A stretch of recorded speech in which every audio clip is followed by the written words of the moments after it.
Tony Ferguson was once called the boogeyman of the lightweight division, having a 12-fight winning streak, tied with Khabib for the most wins in lightweight history in a row. Now he's known for having an 8-fight losing streak, even more than BJ Penn. How did Tony Ferguson came from the top of the lightweight division all the way to the bottom?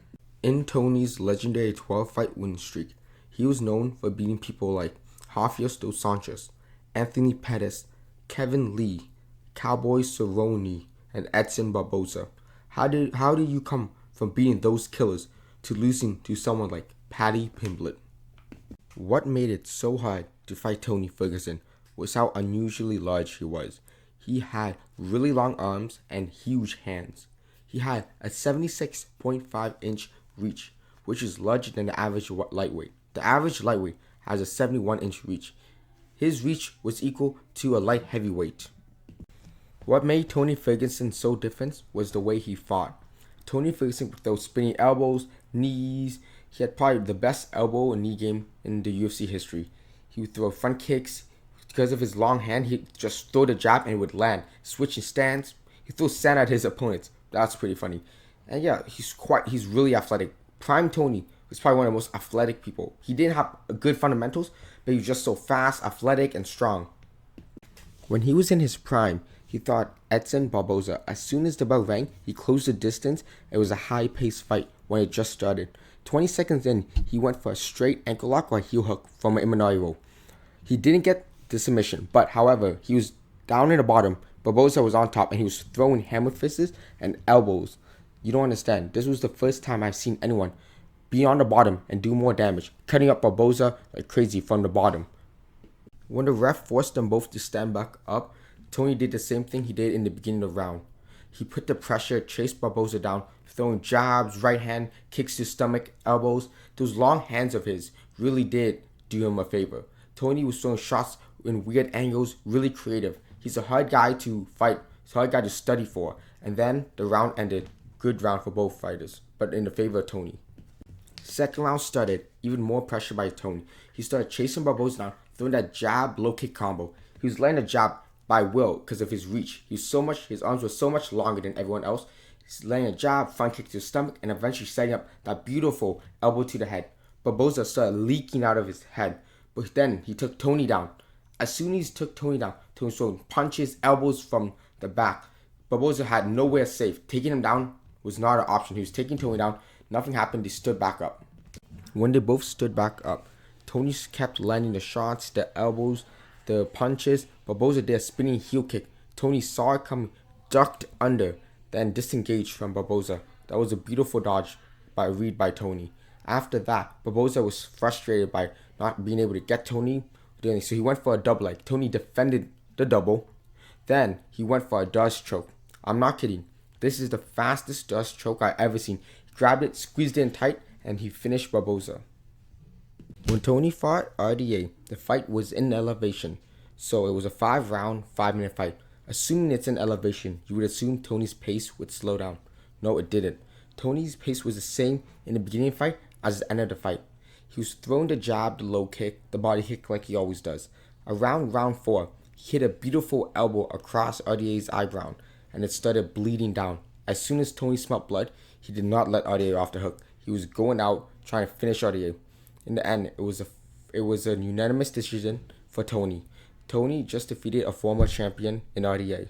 When Tony Ferguson fought Kevin Lee, the first round was the same thing. All pressure. Tony was pressuring Kevin Lee back with the jab, cross, and the kick to the body. It was all the same thing until Kevin Lee took Tony down. As soon as they hit the mat, Tony was throwing up that triangle, trying to get Kevin Lee in the triangle. Didn't work out for Tony though. But when he got out of the triangle, Tony was hitting him with elbows, hammer fists, all those type of attacks on the ground like he always does. Then there was a nice transition from Kevin Lee getting himself into full mount and started pounding Tony for the rest of the last 10 seconds of the fight. It was a good performance by Kevin Lee in the first round. The second round was really similar to the first round. Only difference was Kevin Lee started getting tired in the middle of the round. So Tony started piecing up, getting the shots a bit more cleaner than before. So Kevin went back to the wrestling that he had so much success the first round. So what happened this time was Tony defended the takedown a lot better. It was more so a standing fight. Tony hit a lot cleaner shots this time than the first round. In the beginning of the third round, Kevin Lee had a lot of success in the fight. He was able to take Tony Ferguson down. However, Tony was able to get back up, and he was hitting the shots a bit cleaner than Tony. Then near the middle of the round, he took Tony down again for the second time in this round. As soon as they hit the mat, Tony threw a straight armbar out, almost finishing it. However, Kevin stepped over, nullifying the armbar. After that, they became a little bit of a scramble, and they landed into Tony's guard. When you land into Tony's guard, you get Tony's elbow. We all know that by now. Tony threw vicious elbows at Kevin. Kevin started covering up, which made him open for a triangle. Tony threw up a triangle and finished it. Now, he's the interim champion. In his next fight, he fought Pettis. He beat him in the second round. Pettis' face was all scratched up by Tony's elbow. It was all bleeding. It was pretty bad. Then he fought Cowboy Cerrone. Same thing happened. The only difference was Cowboy's eye was so swollen up the doctor had to stop the fight. If anyone knows anything about MMA, everyone knows about the cursed fight between Tony Ferguson and Khabib. UFC 249 was the last chance of making this fight. It was the fifth attempt of making a fight against Tony Ferguson and Khabib. The fight before was getting cancelled, someone was getting surgery, all this. This was the last chance, UFC 249. We all know what happened next. COVID. The fight was cancelled and was rescheduled later on, when Dana White made his fight island so it could be separated from the world and he could throw fights. The only problem was Khabib was stuck in Russia and he couldn't get here due to COVID. Instead of Tony waiting, because he has the rightful shot for the title, he decided to stay active and fight Justin Gaethje. That was his biggest mistake. At the time, Justin Gaethje was by far the most violent lightweight. In the first round, Gaethje was landing the more significant punch.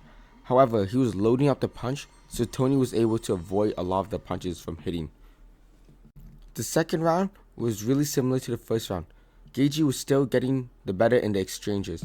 However, in the last 5 seconds of the fight, they both threw uppercuts, and Tony's uppercut was just a bit faster and a bit more clean. It landed on Gaethje, dropping Gaethje to the floor. Then the bell rang. You can argue that Gaethje was saved by the bell. In the third round, Gaethje stopped loading his shots up, making it harder to see. He started chopping Tony's leg a lot more. He's able to land the hooks a lot more cleanly, and he was just putting a clinic on Tony Ferguson. By the fourth round, it was also the same thing, but the shots were adding up. Gaethje was landing even more leg kicks. He was landing uppercuts. He was landing the left hook on Tony. In the fifth round, the championship rounds, it was hard to watch. Tony was just taking a beating from Gaethje for no reason. He was fighting back, but he wasn't doing anything to Gaethje. So the ref stopped the fight. Tony didn't get knocked out. The ref stopped it. He was just taking too much damage, more damage than necessary, and Gaethje won the bout.